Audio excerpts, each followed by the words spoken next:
A really good friend of mine came to me the other day and said that she had been yelled at work and wondered what to do about it. And I first had to clarify, like, were you actually yelled at? Did someone raise their voice and yell and then criticize or demean you and worse in front of other people? Or was it just someone who was maybe frustrated and had a kind of a stern voice and said, we can't let this happen again. What you did doesn't work. Was something more like that? She said, no, it was someone actually yelling at her, and yes, in front of other people. So let's first establish that that's their issue. When someone is yelling, they're out of control. What you need to hear when people are yelling is they're out of control. They can't control themselves and stay calm in light of frustration or things not going their way, and so they resort to yelling. And there's nothing that you do that causes that person to do that. That person chooses to do that for whatever reason, but it's not you that caused that. It's not your behavior that caused them to yell at you.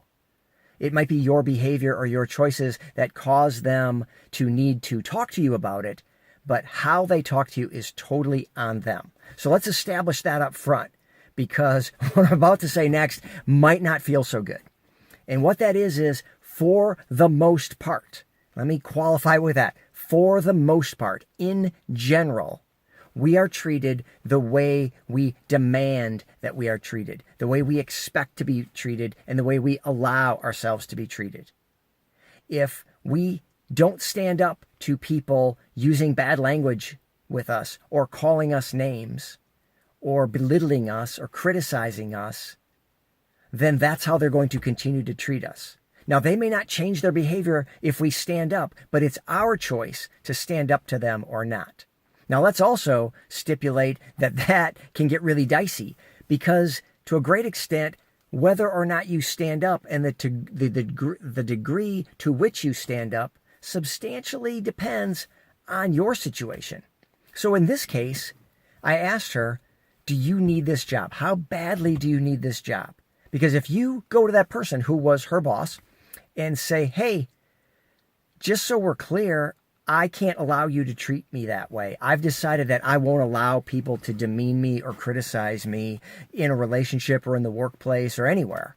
And so if that's going to happen again, then this is probably not a fit and I probably can't work here.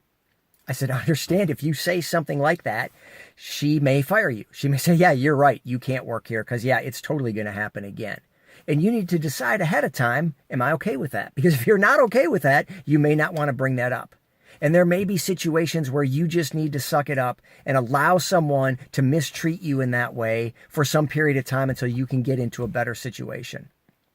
And that's your choice. And that may be perfectly acceptable. That may be the best thing that you can do, maybe the thing that you need to do for your situation. And no judgment on that. But just understand, it is your choice. You could choose to stand up for yourself and try to stop it. Now, whether it gets stopped or not, again, is on the other person. But your choice is to stand up to it and say, I don't allow myself to be treated that way. I don't allow people to talk to me that way. If that's how it's going to be, then I'm not going to be here. But you may choose to not do that because you do need to be there. So think about the last time somebody criticized or ridiculed you and how it made you feel and what you did about that. And did you respond or not respond based on your position? My guess is you did, that you accepted it because you felt you needed to, or you didn't stand for it because you didn't feel like you needed to, and you were okay with the consequences of standing up to it. It's tricky. It's certainly not clean cut. And it's an individual decision of how you want to be treated and what you can put up with and can't, depending on your circumstances. But please do understand that that is the other person's issue. There's nothing that you're doing that's causing that person to treat you that way. They're choosing to do that. And it is also, though, up to you as to what you're going to do about it.